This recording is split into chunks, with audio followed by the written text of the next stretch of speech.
llamados a una vida de compromiso. El compromiso es algo muy valioso que tenemos. Bueno, yo ya les he contado parte. Un día, 21 de junio de 1990, delante del Señor y delante de muchos testigos, yo dije a mi esposa que la iba a amar hasta la muerte. Y esa es una promesa delante del Señor. Si nosotros la consideramos como tal, es un pacto que hemos hecho.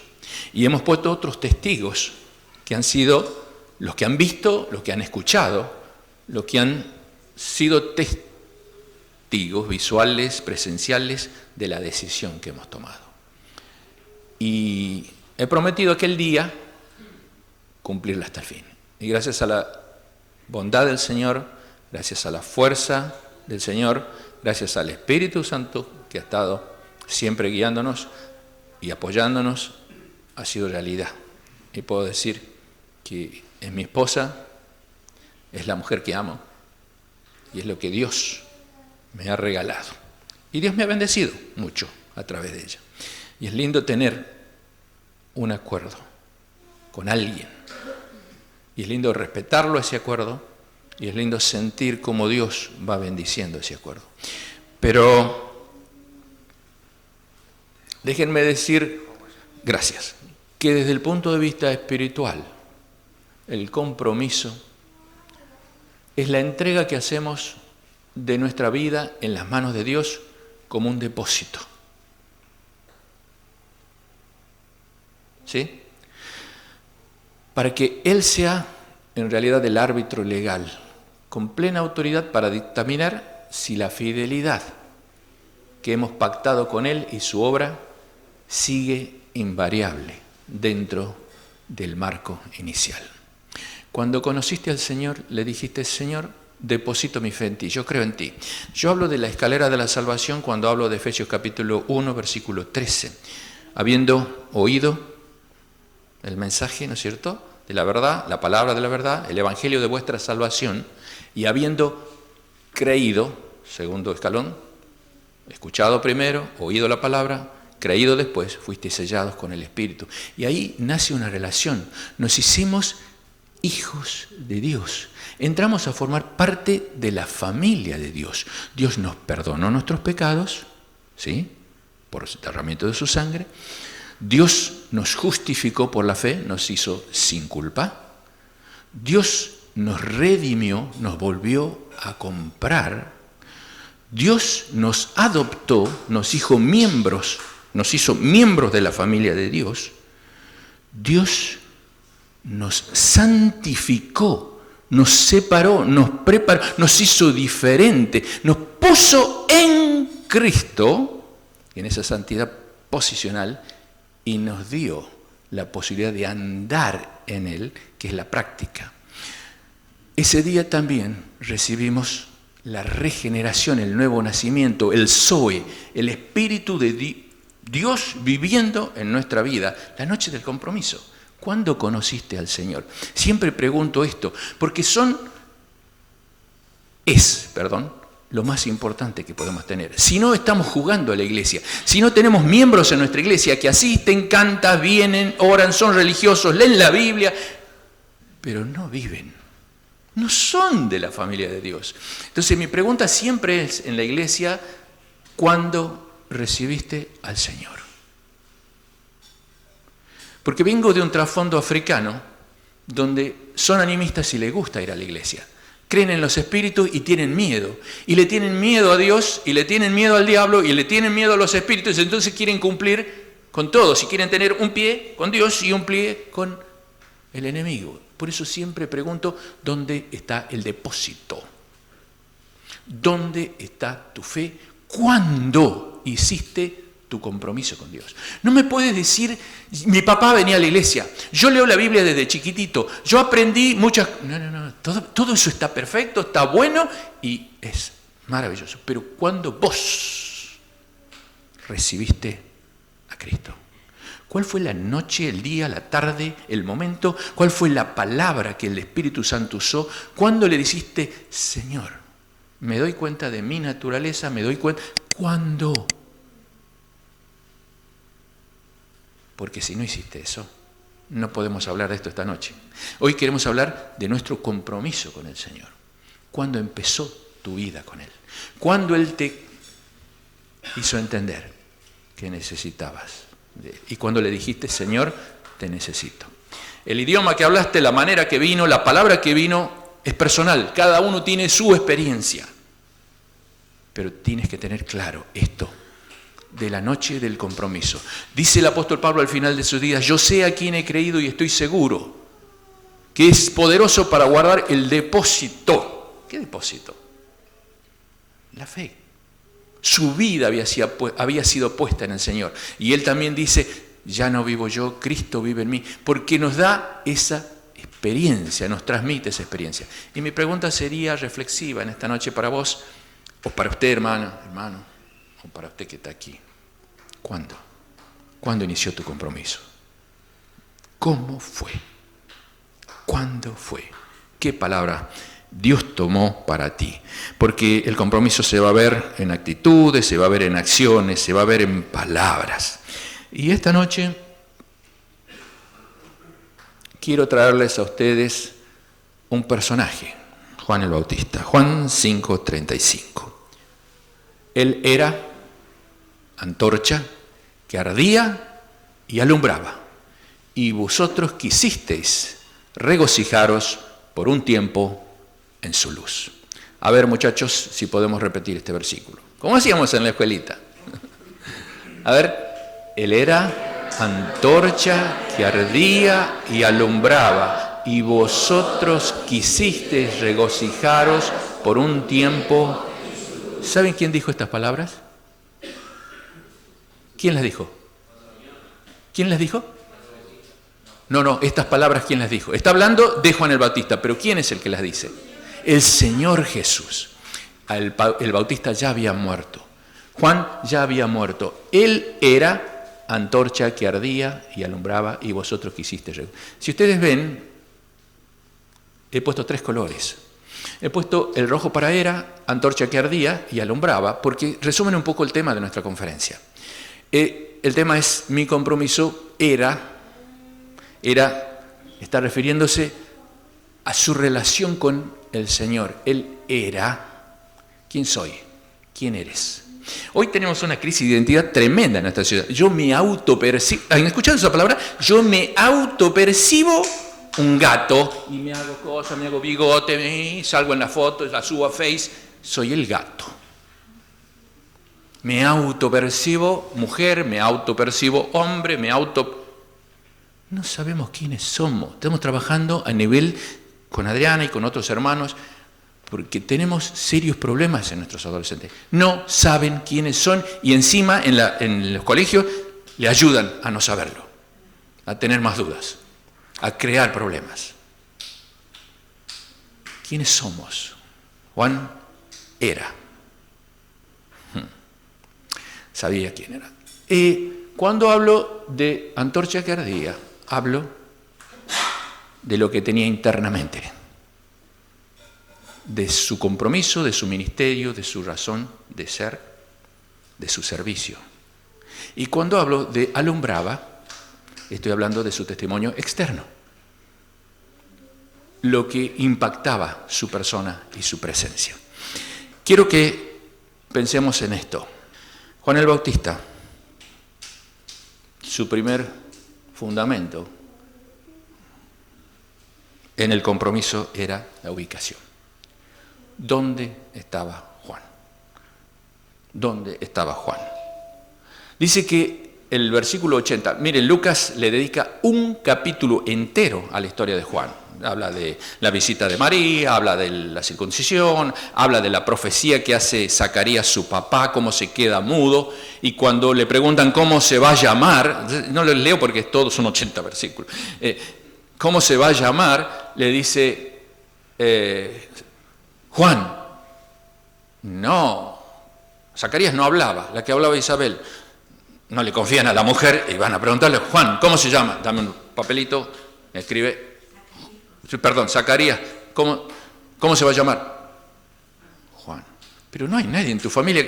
se va a llamar Juan, y se le abre la boca y comienza y profetiza y da una profecía hermosa, y los últimos versículos, hasta el 79, él describe el ministerio, cómo iba a ser el trabajo de Juan el Bautista y todo, cómo Dios se lo había revelado. Y termina con este versículo: y el niño crecía y se fortalecía en espíritu, y estuvo en lugares desiertos hasta el día de su manifestación en Israel. ¿Dónde estaba? ¿Dónde estaba? Desierto.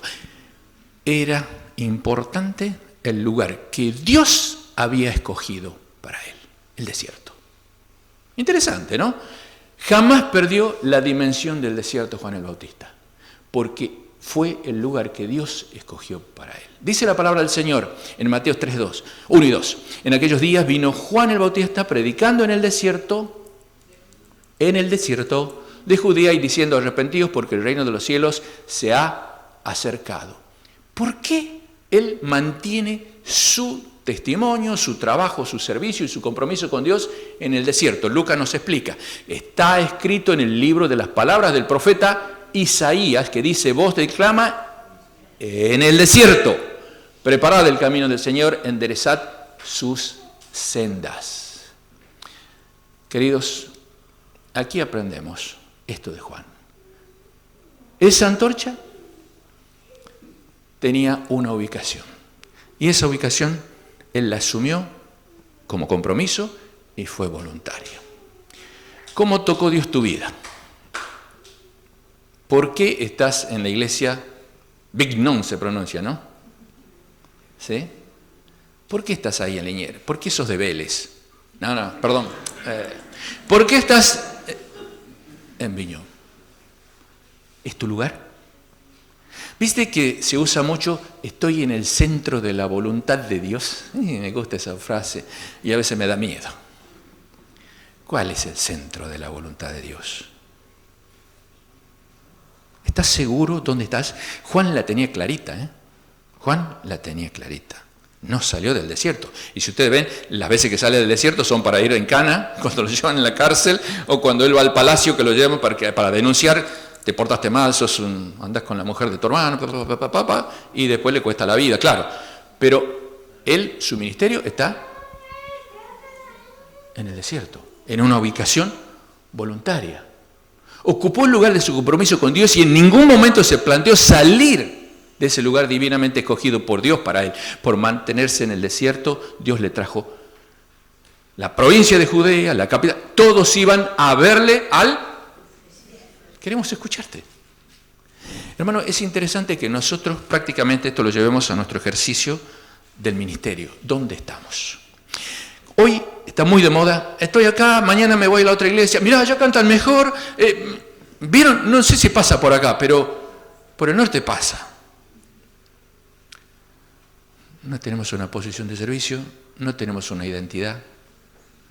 Nos cambiamos de camiseta como...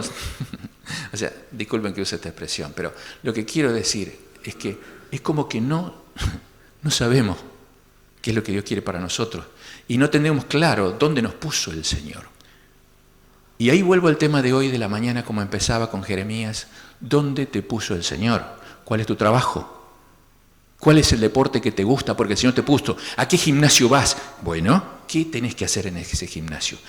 ¿Qué haces en el tiempo libre? ¿Cuál es tu desierto? Que vivamos nuestro desierto. Y el segundo principio que yo encuentro aquí que Juan nos enseña es que saber vivir de lo que se tiene al alcance dentro del lugar de compromiso. ¿Qué es esto? ¿De qué me estás hablando? ¿Qué comía Juan el Bautista? No lo leamos, pero sí lo saben ustedes. Langosta, miel silvestre, y hay explicaciones, ¿no? Que la langosta decían que era un pedazo de madera que se comía con miel, de algarrobo, una especie de algarrobo, pero lo importante es que él comía langosta. Y si yo pienso que comía las langostas que nosotros conocemos como langosta, porque yo le digo que yo he visto comer a los morochos las hormigas voladoras, y son riquísimas, fritas son riquísimas, pero ellos algunos las comen hasta crudas, y comen los gafañotos y los grillos, los agarran así, se lo meten al bolsillo para que no te des cuenta que tienen ahí escondido algo, y cuando vos te descuidás, ¡cha!, como si fuese un chisito, tumba a la boca, lo mastica y se lo comen. Y son ricos. Yo no garanto porque no lo probé así crudo, pero los que son cocidos, fritos, en su tinta, mejor que los calamares. Bien. Calamares en su tinta, bien, la pilló. Perfecto. Sí. Juan el Bautista vivió en el desierto y se acomodó al desierto. Hermanos, 3 veces por semana nosotros llegábamos a la aldea y nos teníamos que comer la harina de maíz con gusto a fermentado. Ácida. La comés y después de los 15, 20 minutos sentís ese fueguito que te sube del espíritu acá de adentro. Nos adaptamos hasta el momento que después ya... Hoy, ¿qué hay? Y harina de maíz, todos los días había harina de maíz, a veces con un poquito de verdura, a veces con un poquito de poroto, y es lo que la gente te da, y uno tiene que aceptar porque viene con todo el corazón. No pueden darte más, no tienen otra cosa. Termina gustándote, como dice mi acotadora. Es bueno tener una apuntadora siempre. Termina gustándote. Terminas extrañándola. Y hoy me gustaría comer un platito de shima. Hace rato que no como la polenta. ¿Entienden? Juan el Bautista nos enseña, muchachos, hay que vivir donde estamos. Estamos en un país en crisis, estamos en un país, sí, tal vez a nosotros no nos afecte tanto, a otras clases les afecta más. Adaptarnos a las personas, adaptarnos a nuestra condición. Juan vivía con su vestido de piel de camello, vivía con su comida de saltamontes, langostas, lo que sea. Supo enseñarnos con su ejemplo y su vida el compromiso que él tenía con el Señor.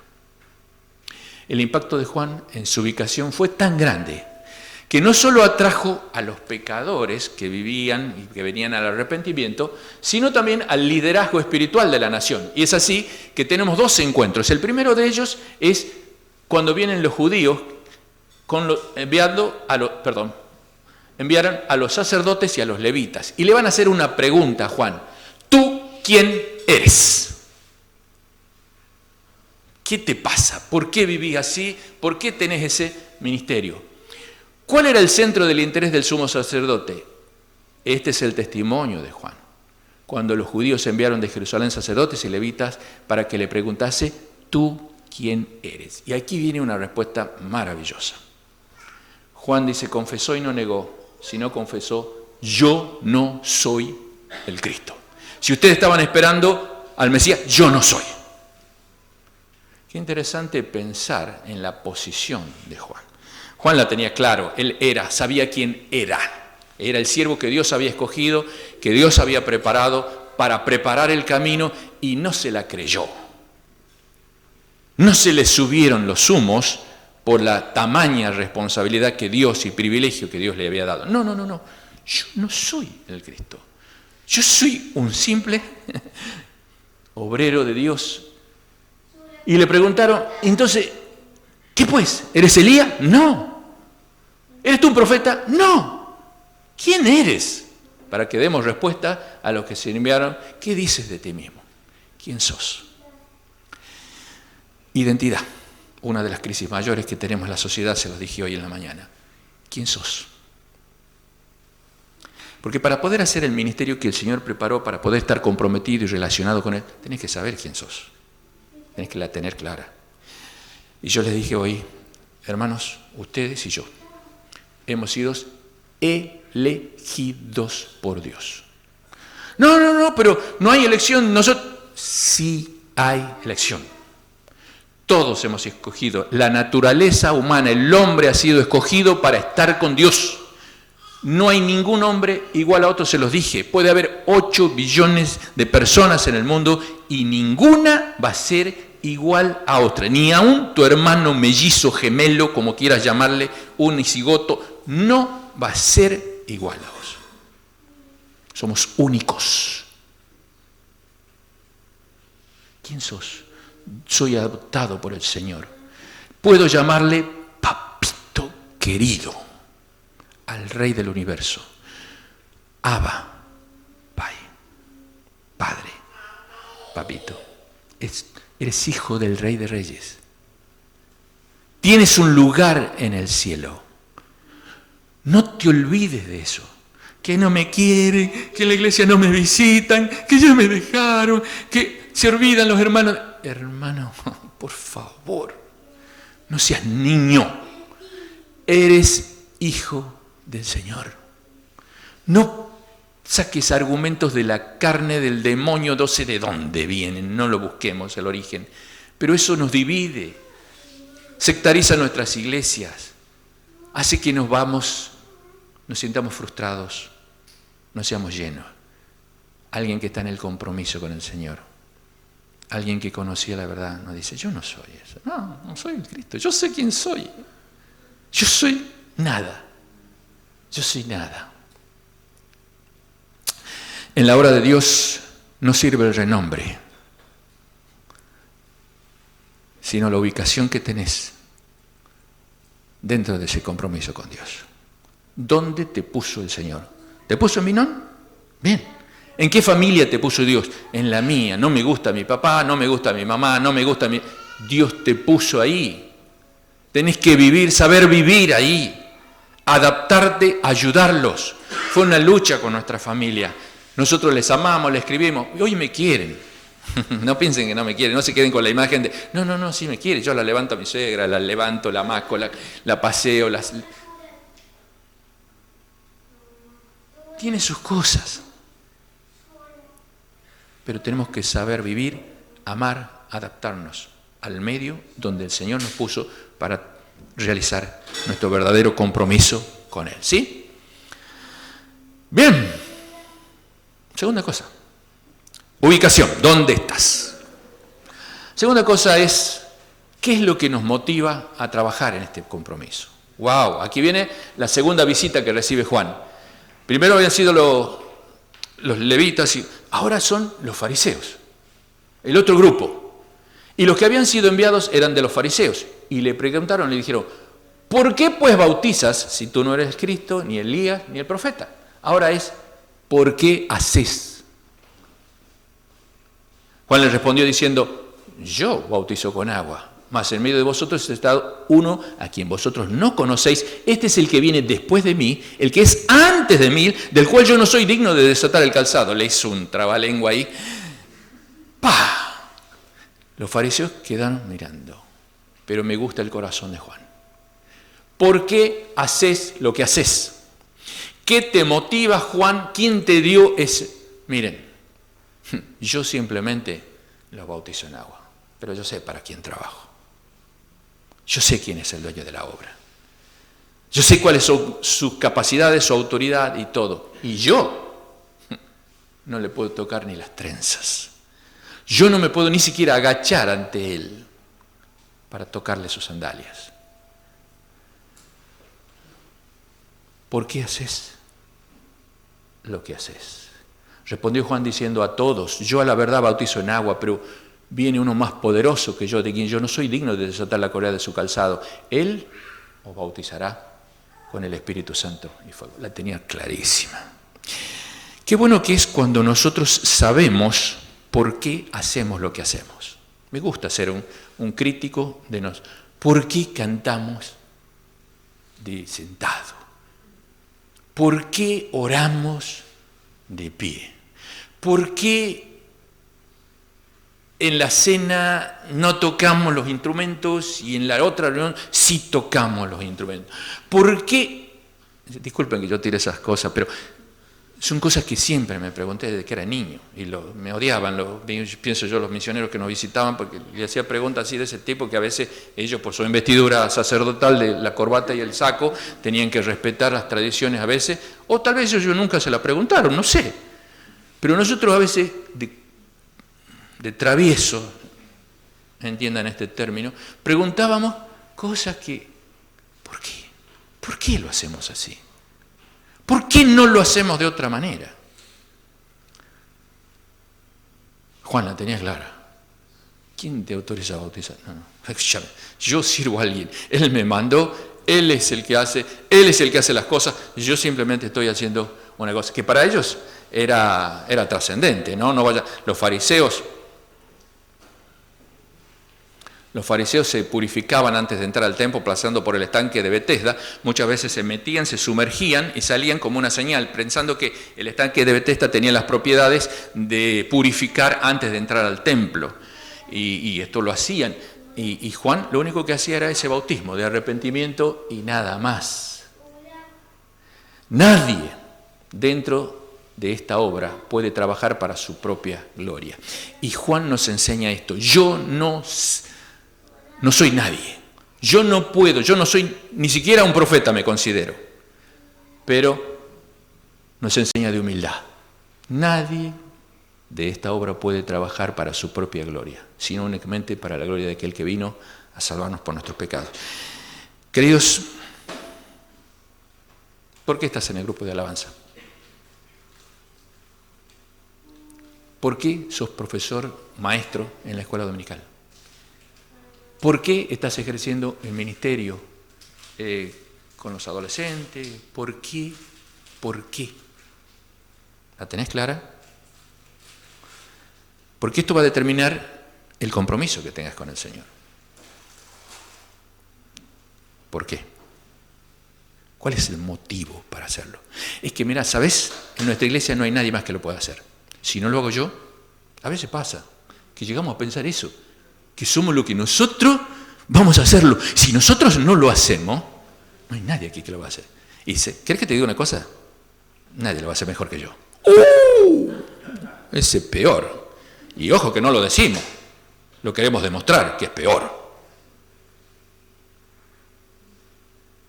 Y nos hacemos los gallitos kikiriki, presumidos. Hermanos, por favor, ¿qué nos motiva a sacrificarnos por el Señor? Que digan, no, mirá los palacios, qué bárbaro, ¿no? Se olvida de ellos. No me interesa. Delante del Señor les digo, no me interesa. Yo sé a quién sirvo, usted sabe a quién sirve. Aprendamos de la humildad de este hombre que nos enseña lo que es una vida, en realidad, de compromiso. La gloria es del Señor. Nosotros podemos ser famosos.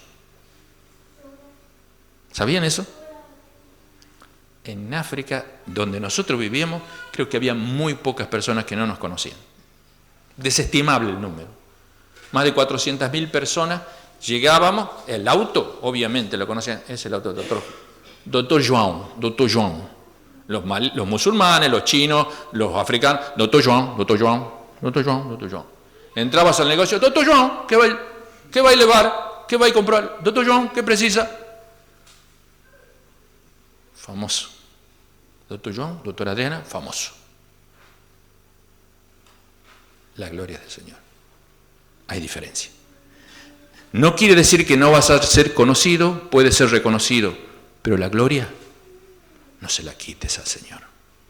Y cuando dice en el Apocalipsis, cuando los 24 ancianos vienen y traen sus coronas, ¿se acuerdan qué dice? Se curvaron, tiraron sus coronas y las pusieron a los pies del Señor. No te olvides, Juan nos da la clave. No, yo no soy nadie. Ustedes me preguntan quién soy, no soy nadie. Me preguntan, ¿por qué hago esto? No soy nadie.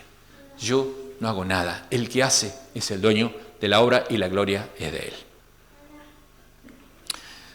El tercer fundamento que les traigo esta noche, que es importante para nuestra vida de compromiso, es entender nuestro tiempo en la obra de Dios. ¿Se acuerdan el versículo cómo decía? Y ustedes vieron su luz. La Biblia del Oso dice por una hora. La Biblia del Oso es una de las versiones más antiguas de la Biblia. La que nosotros manejamos, la Reina, dice por un poco de tiempo. ¿Saben una cosa? Juan el Bautista, el Señor lo describe, Juan el Bautista, y muestra su obra, que duró un poquito de tiempo. Ahora, ¿cuánto es un poquito? ¿Un mes? ¿3 meses? ¿70 años? Para Dios un poquito. Puede ser cualquiera de estas cosas, porque Dios no, el tiempo para Dios es prácticamente sin medida, sin valor, ¿no? El Señor, un día es como 1000 años, 1000 años, como un día. Esto lo tenemos que entender todos los que estamos trabajando en la obra de Dios. Y ya les digo por qué. Dice que Él era la antorcha que ardía y alumbraba, y vosotros quisiste regocijaros por un tiempo en su luz. Porque la vida del hombre es así, solo dura un poquito de tiempo. Él sabía, como antorcha o lámpara, que solo sería temporal, y preparó una transición.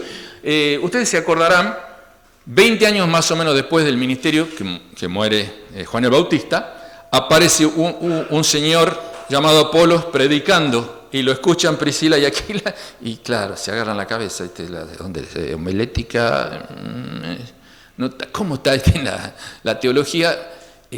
Lo dejan terminar, no lo interrumpen ahí en la iglesia, en la sinagoga, nada. Después lo llevan a casa y le sirven un mate y le dicen, che, Apolo, vení, explícanos un poquito, ¿cómo viene la mano con vos? Mirá, dice, yo me fui formado por Juan el Bautista. Ah, bien. Entonces, bueno, mira, las cosas son así. El ministerio de Juan había sido transitorio y su impronta había dejado discípulos que aún a lo largo del tiempo siguieron dando su fruto. Está bien, no eran completos tal vez, no conocían todas las cosas. Sí. ¿Por qué, hermano? Porque nosotros no somos perfectos. Nuestro ministerio tiene que ser el mejor, pero no siempre va a ser completo. Va a tener buracos, agujeros, fallas, faltas. Va a ser imperfecto, que en la voluntad de Dios y en el programa de Dios y en el trabajo de Dios se van a ir perfeccionando en el tiempo.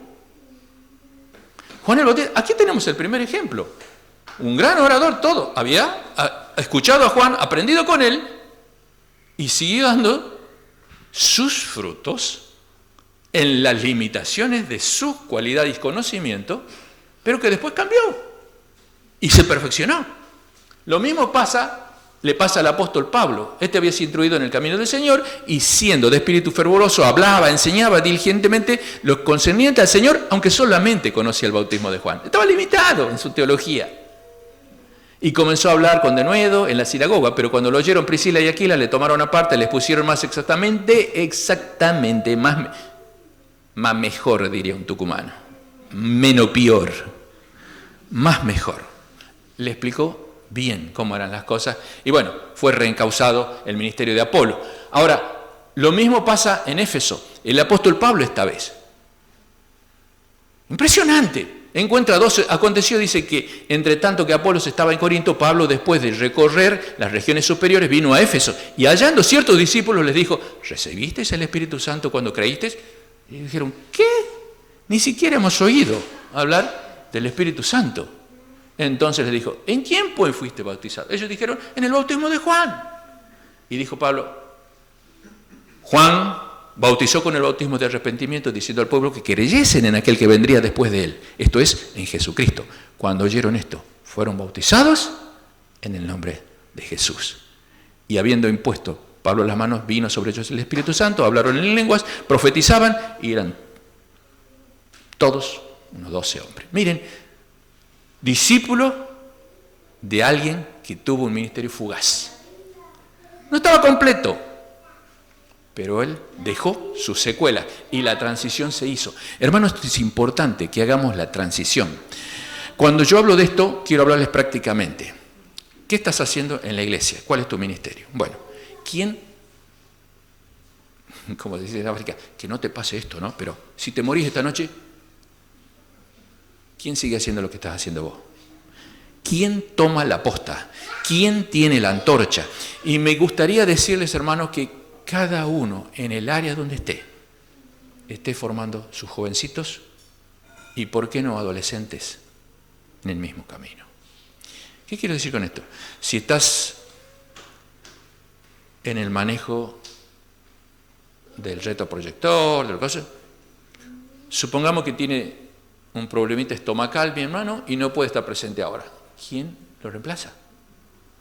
No viene cualquiera de nosotros. No. Tenemos que tener organizado. Hermano, ¿quién trabaja con vos en la escuela bíblica siendo profesor? ¿Tenés otro que también se está formando con vos? No es el maestro titular, pero es el Auxiliar que te está ayudando, ¿tenés? ¿Te puede reemplazar? No hablemos de lo que es lideranza. Estamos formando nuestros obreros, estamos animando. Yo no estoy criticando, hermano, son preguntas reflexivas, no lo tomen. Simplemente tenemos que tener. Me gusta en ese sentido lo que hacen los hermanos en nuestra congregación. Tienen un grupito, 5 o 6. Estos manejamos acá, estos hacemos esto, estos manejan esto, y cada uno sabe lo que tiene que hacer. El día de mañana uno no está, no importa, está Pedrito, Pedrito lo hace. Si Pedrito no está, está Manuel, Manuel también sabe hacerlo y todos están preparados. Nos ayuda mucho el no depender de uno.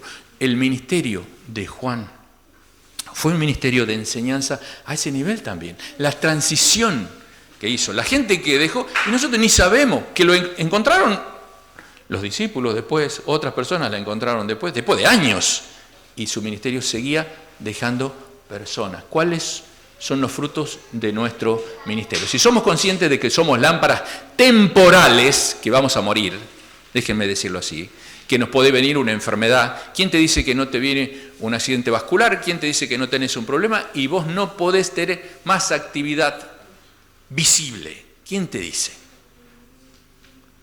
Si somos conscientes de que somos lámparas temporales, ayudaremos grandemente los procesos de la obra de Dios y no estorbaremos. Muchas veces nosotros nos quedamos y nos apoderamos del sofá y nos sentamos y no dejamos a nadie más sentarse en ese sofá. Y cuando hablo de esto ya hablo a nivel también jerárquico dentro de la iglesia, y disculpen que use ese término, pero es así.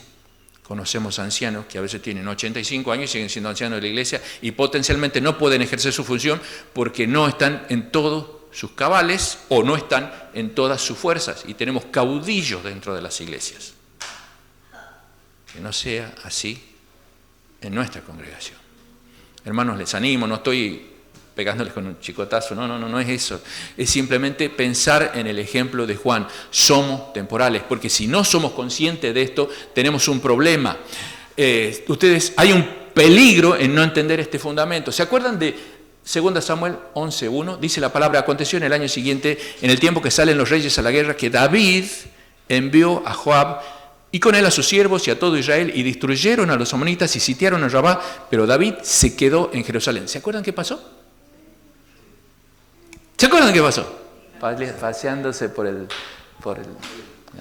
la baranda, él miroteando el vecindario.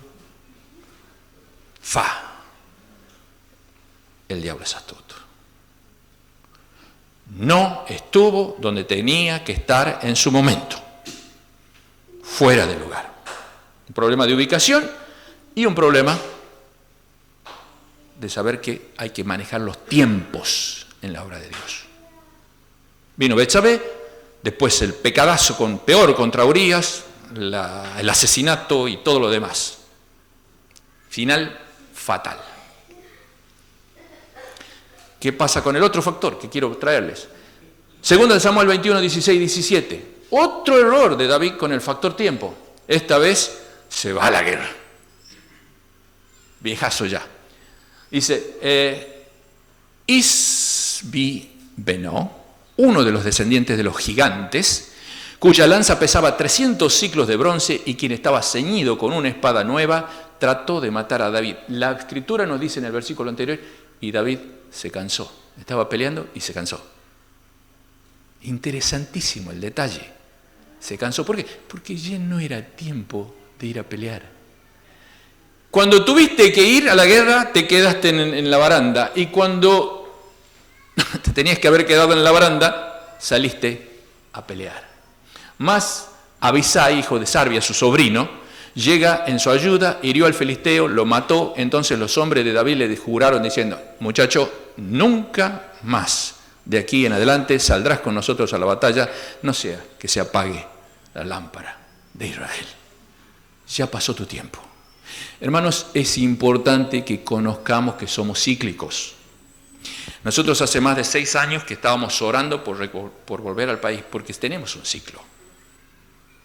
Ya dimos, a nuestro entender delante del Señor, nuestro esfuerzo de la juventud. Dejamos a otros que sigan con el proyecto, porque la obra no es mía. La obra es del Señor, el compromiso es con el Señor y Él es el dueño de la obra. Nos bajemos del caballo, del lugar donde estamos, le dejemos el lugar a otro para que también Él continúe y usemos nuestra experiencia para formar a otros, para animar a otros, para orar por otros, para alentarles en la tarea, para seguir en la obra. David aquel día aprendió que ya no era su día. Se cansó, dice la Escritura, y David se cansó. Y vino el gigante y lo hacía boleta. Un día nuestra lámpara se apagará.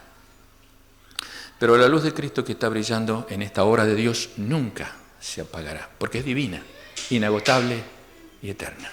La obra es del Señor, Él es el Señor de la obra, nosotros somos simplemente los siervos. Nunca nuestras acciones demuestran nuestro compromiso con Dios. Nuestro compromiso con Dios no es un esfuerzo para merecer su amor, pero nuestro compromiso con Dios es el agradecimiento a Dios por su amor. Y yo creo que estoy delante de hermanos que conocen de lo que estoy hablando y conocen al Señor. Y yo creo que estoy delante de hermanos que un día hicieron un compromiso de seguir y servir al Señor. Hermano, ¿por qué lo estás haciendo? ¿Eres legalista? Tengo que cumplir. Si no lo hago yo, entonces ¿quién lo hará? Dice una canción. No hay otro. Tengo que hacerlo porque ya no hay otro. ¿Esa es la razón? ¿Es la razón? Aprendamos de Juan. Aprendamos de Juan, que era una antorcha que ardía. Fue capaz de decir la verdad, fue capaz de jugarse en su compromiso por el Señor delante de un Herodes. Le costó la vida, pero lo dijo. Fue capaz de decir delante de la religión, delante de los representantes de Israel, yo no soy nadie. Me buscan, pero yo no soy nadie. Todos me siguen, pero yo no soy nadie. Vienen a mí, pero yo no soy nadie. No soy ni siquiera digno de desatar el calzado de esa persona para la cual sirvo. ¿Qué concepto tenés del Señor? ¿Cuál es tu compromiso con Él? Hubo una mujer que nació en 1875 y murió en 1955. Era de color negro, vivía en los Estados Unidos. Creció como hija de un esclavo, matrimonio de esclavos, trabajaba las tierras del algodón en los Estados Unidos. Pero en su corazón ella sabía la importancia que era la educación. Y tenía algo importante, su color de piel le limitaba muchísimo. Y ella quería servir a Dios en África. Pero era esclava, o hija de esclavos. Era negra, no tenía escuela. Aprendió a leer. Trabajó mucho por la educación y por la educación especialmente de la raza negra. Y consiguió cosas impresionantes, a tal punto que le pusieron el nombre de ella, Mary McLeod, a muchas de las escuelas. Nunca consiguió ir al África como misionera porque era negra y las organizaciones no disponían de dinero y de fondos misioneros para negros. Miren ustedes. Pero su compromiso con el Señor le hizo valerosa y educó a mucha población negra en tiempos donde era imposible hacerlo por las leyes. Es así que en 1974, si no me equivoco, en el parque de Washington, colocaron una estatua de ella, de bronce de 5 metros 10, en reconocimiento a su labor cristiana, a su educación y demás. Era su compromiso con Dios. Y me pregunto, cuando te mueras, cuando pases de este mundo. ¿Qué va a estar escrito en la lápida?